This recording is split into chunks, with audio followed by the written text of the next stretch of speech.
Hi guys, dito vlog Dahil hindi tayo nagkikita-kita sa classroom, minarapat natin na i-record yung lecture para mapagbatayan ninyo ng inyong philosophical reflections at para um, makuha niyo yung sarili nyong tiyempo sa pag-aaral ng ating kurso.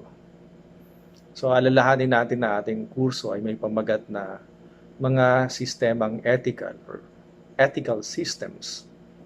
Okay?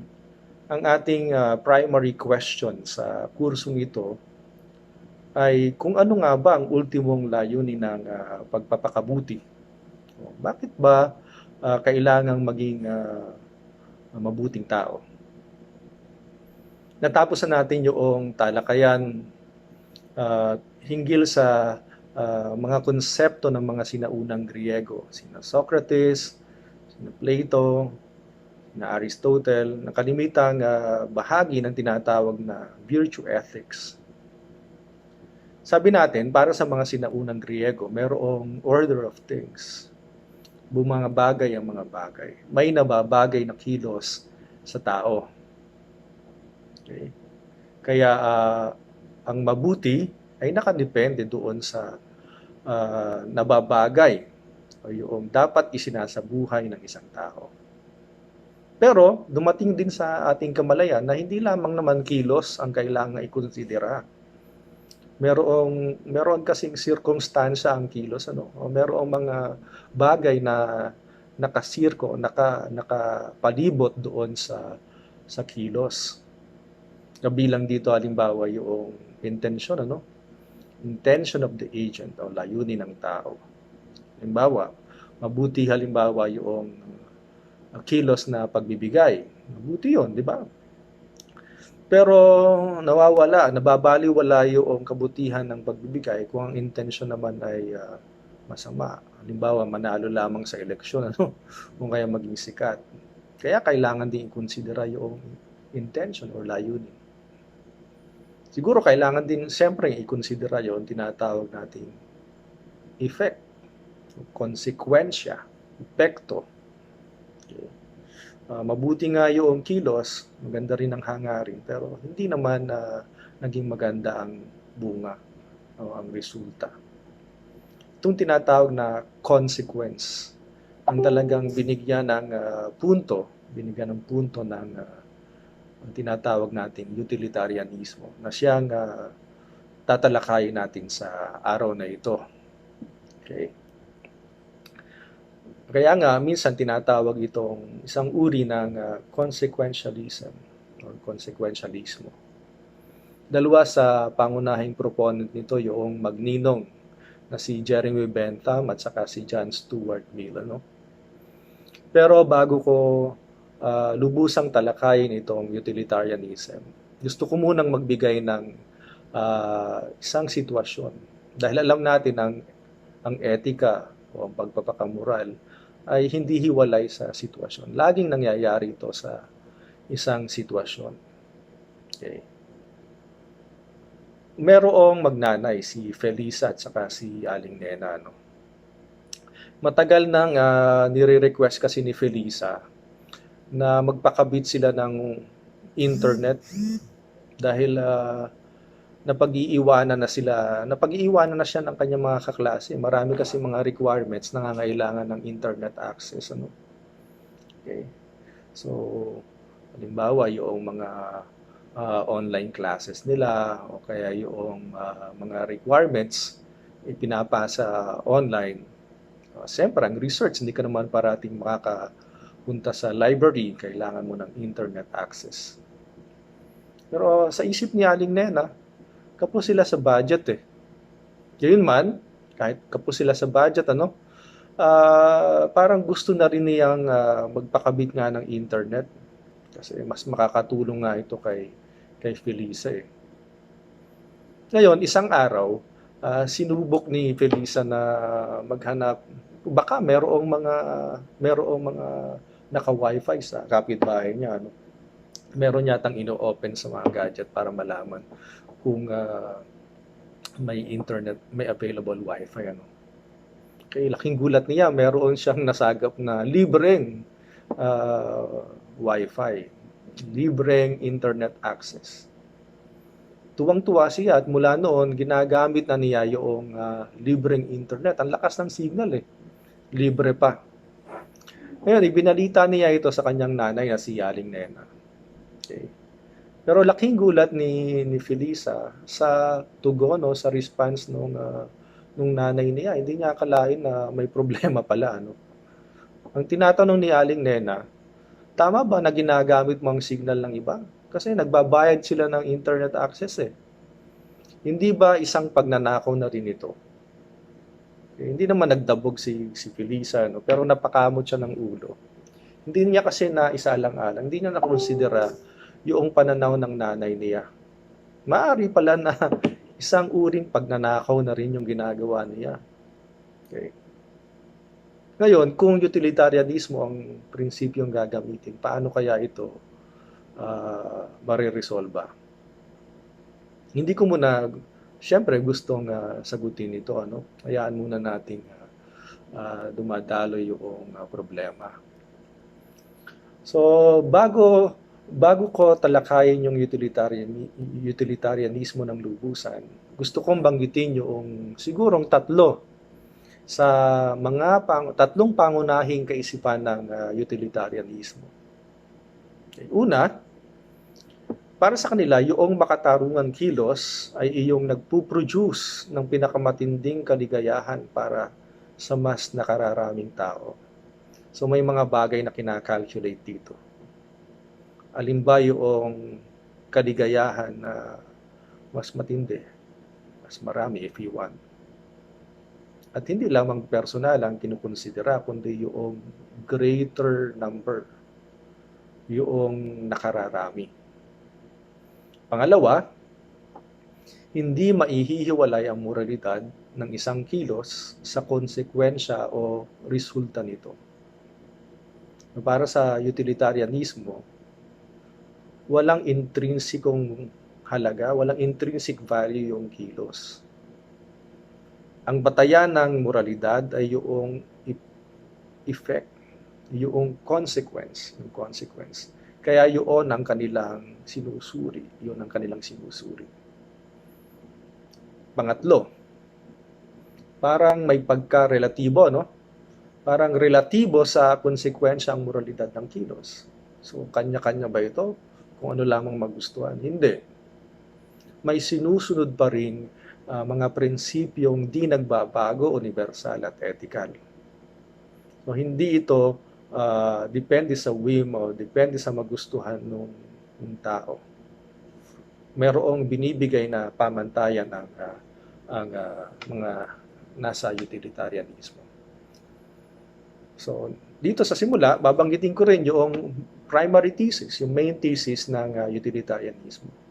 Sabi nila, pleasure is the only intrinsic value. Pain is the only intrinsic evil. Okay. Isa itong pag-echo, halimbawa noong binabanggit ng mga hedonist, mga Epicurean, halimbawa, na talagang tayo ay likas na pleasure seeker. Kahit halimbawa itago natin, hindi man natin aminin, talagang ang hinahangad ng tao ay kaligayahan. At ang ina-avoid, ang iniiwasan natin ay yung lumbay, yung sakit if you want.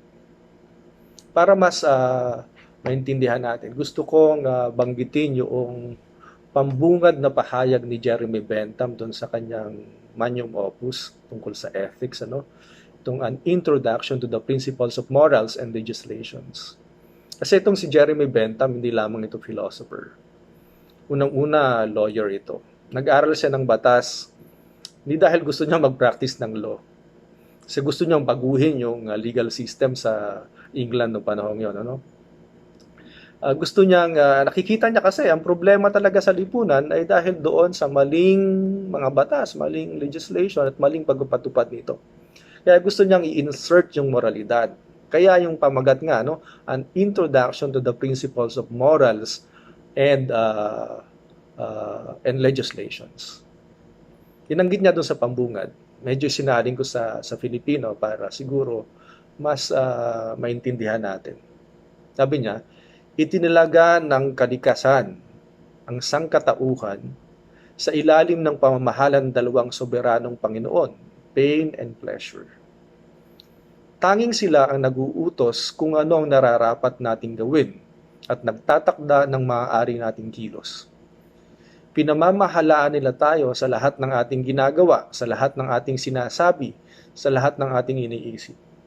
Anumang gawing nating pagbupunyagi para makawala sa ating pagkakaalipin ay magsisilbi lamang patunay at kumpirmasyon nito. Pag sinabing itinalaga, no, ito yung order ng mga bagay. Talagang natural. What is natural is good. Okay? Kung halimbawa, natural na ang nagpapatakbo ng ating sikolohiya, ng ating kamalayan ay yung pain and pleasure, dapat doon nakadepende ang ating mga kilos. Kaya mahalaga yung salitang itinalaga ng kalikasan ang sangkatauhan sa ilalim ng pamamahala ng dalawang soberanong Panginoon. Pag sinabing soberano, sovereign, ang sa Ingles kasi sovereign masters. Pag sinabing soberano, ito yung nakapangyayari sa lahat. Sovereign God, halimbawa, ito yung nakapangyayari sa lahat. Okay? Makapangyarihan sa lahat. So, universal. Universal psychological hedonism. Okay? Tanging sila ang nag-uutos kung ano ang nararapat nating gawin at nagtatakda ng maaari nating kilos. So, avoidance of pain and seeking of pleasure. Itong mga ito ang nagtatakda ng mabuting kilos. Pinamamahalaan nila tayo sa lahat ng ating ginagawa, sa lahat ng ating sinasabi, sa lahat ng ating iniisip. So, practically sa buong aspekto ng ating buhay, sa isip, sa salita at sa gawa. Anumang gawin nating pagpupunyagi para makawala sa pagkakaalipin na ito ay magsisilbi lamang patunay at kumpirmasyon nito. So wala tayong magagawa. Hindi tayo makakatakas. This is our curse. Okay? So yun nga, isa itong uri ng psychological hedonism. Okay? Lahat tayo ay hedonist. Lahat tayo ay pleasure-seeking organism. Okay? If such is the case, an action is good. Depending on the amount of pleasure it will benefit. Okay? Ibig sabihin, para sa mga utilitarian, sa utilitarianismo, walang intrinsikong halaga ang kilos. Okay? Relatibo sa konsekwensya ang moralidad ng kilos. Hindi ina-analyze yung kilos mismo. Ibig sabihin, halimbawa, yung pagbibigay, kilos yan, hindi yan intrinsically good. Kung kaya halimbawa yung killing, so walang intrinsic moral value yun. So pwede itong maging moral kung ito ay magbibigay ng greater good, o greater happiness for the greater number. Narito yung argumento, narito yung argumento nila. Ilagay natin sa isang statement yung argument. Kung kaligayahan ang tanging bagay na mahalaga. Okay. Ang kilos kung gayon na magbibigay ng pinakamasidhing kaligayahan, ang pinakamagaling na kilos. Okay. So titingnan natin dito na yung magbibigay ng pinakang marami, if you want. Kasi minsan, kinakalculate talaga yan nila. Kasi mga mathematician din itong mga proponents ng utilitarianism na ito. Ito yung kanilang pangunahing pamantayan o maxim. Sabi, act always to promote the greatest happiness for the greatest number. So para matikman natin sa Filipino, isalin natin ng konti. Sabi niya, kumilos palagi para ipursige ang pinakamaraming kaligayahan para sa pinakamaraming bilang. Pero ang problema dito, nakikita natin problema dito ay yung pagiging iba't iba ng ating konsepto ng kaligayahan. Iba't iba nagpapaligaya sa atin . Ang tanong natin, meron bang konsepto ng higher good o lesser good si Jeremy Bentham? Okay. Paano kung ang nagpapaligaya sa iyo ay paano kung ang nagpapaligaya sa iyo ay Dota? Ipagpapalit mo ba ito sa presensya ng girlfriend mo, halimbawa? Di ba merong mga meme tayo ngayon na Dota o ako, Facundo, Dota o ako, mga ganon. So, kasi usually meron tayong mas mataas na pagpapahalaga doon sa arts, kaya care for human rights, civility, pagiging magalang, ano. Halimbawa, sasabihin ng iba, okay lang na nagmumura yung Pangulo, nakakapag nakakapagbigay naman ng magandang proyekto. Okay lang na pumatay. Kaya sa in the long run naman magkakaroon ito ng magandang epekto, magandang effect. So, paano ang problema dito? Paano nalalaman yung higher good at saka lesser good? Okay. Para kay Jeremy Bentham, kung siguro kung nabubuhay si Jeremy Bentham, kung ang mas magpapaligaya sa iyo ay yung Dota, di yun ang gawin mo. Okay. Kaysa halimbawa, kung mas makakapagpaligaya sa iyo yung pakikinig, panonood halimbawa ng Korean drama, kaysa pagbabasa halimbawa ng mga sinulat sa literatura ni Virgilio Almario, no? Kaya halimbawa itong pag-appreciate halimbawa ng mga arts ni Amorsolo. Okay. So, paano nga? Yun nga ang problema natin. Paano malalaman yung higit na mabuti o yung greater good? Dahil dito, nag-provide si Jeremy Bentham ng tinatawag niyang hedonic calculus.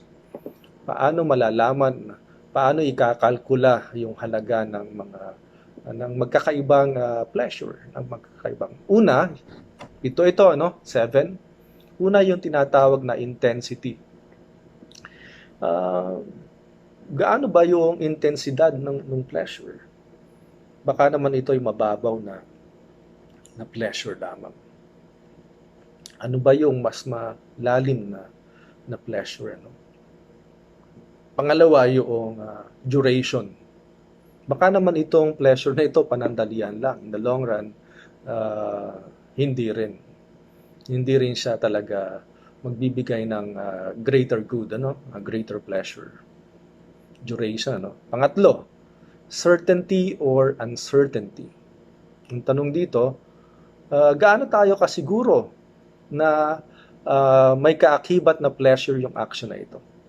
Baka naman hindi tayo tiyak. Kailangan natin i-consider yung certainty ng pagdating ng pleasure na yon. Pang-apat, yung propinquity and remoteness. Sinabing propinquity, nearness, baka naman ito ay matagal pa darating. Gaano katagal? Baka naman yung ibang kilos ang mas makapagdudulot ng mas mabilis o mas agarang kaligayahan. Pang-5, fecundity. Okay. Fecundity. Talaga bang busog na busog ng ganitong uri ng kaligayahan parati itong kilos na ito? O baka naman hindi naman ito laging ganito ang maibibigay na pleasure. Fecundity, Fecundity. Pang-6, purity. Will the sensations be followed by sensations of opposite kind? Okay.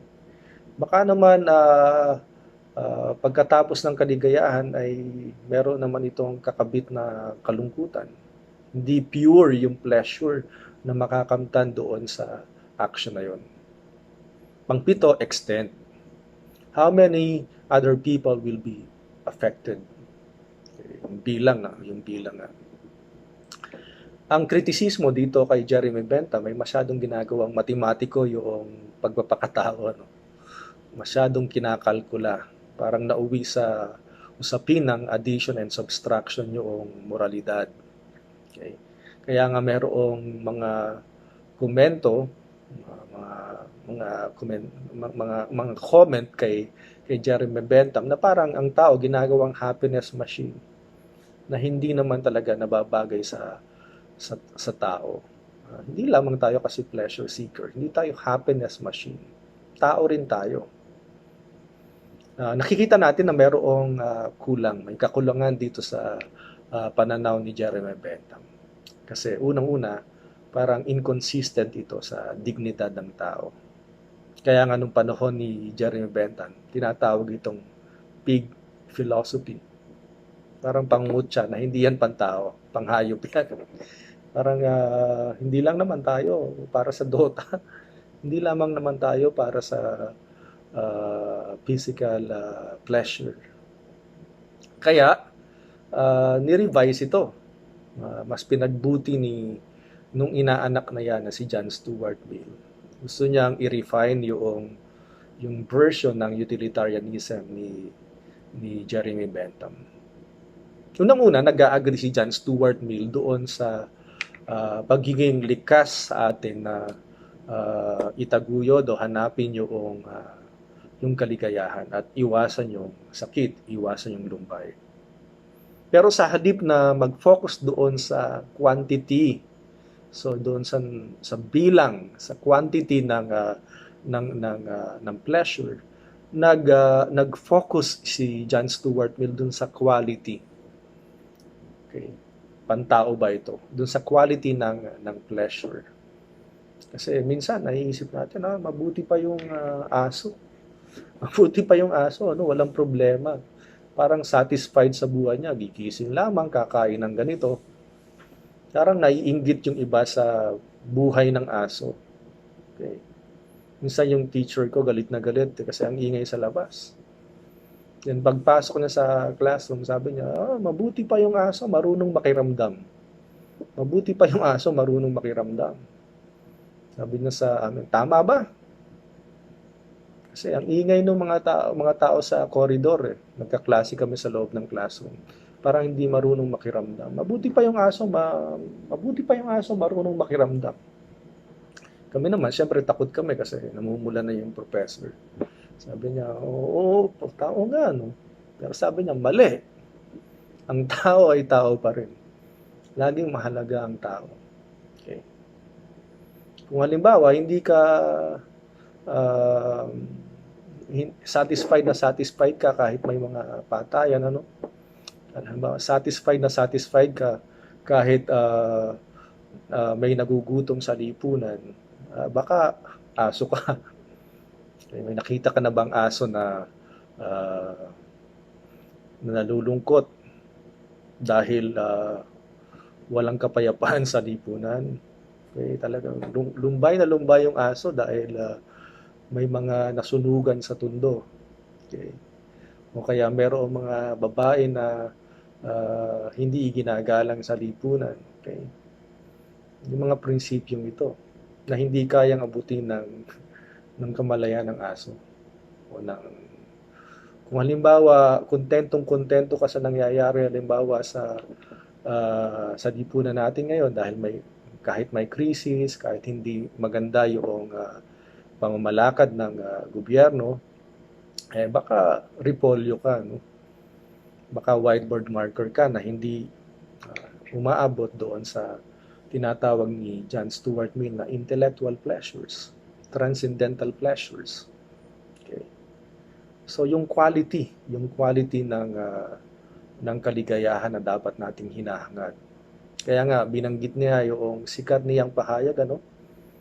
It is better to be a human person dissatisfied than a pig satisfied. Better to be Socrates dissatisfied than a fool satisfied. Okay. Nababagay kasi sa tao yung mas mataas na klase ng kaligayahan. Hindi lamang pagkain, hindi lamang pagkain, hindi lamang tulog, hindi lamang sex ang ating hinahangad na kaligayahan. Although basic yun, ano?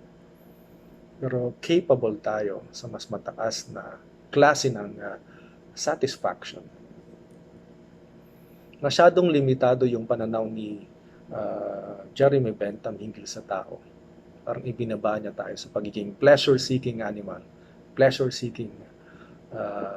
Parang sinasabi ni John Stuart Mill na hindi lamang tayo tao, tayo ay mga nagpapakatao rin.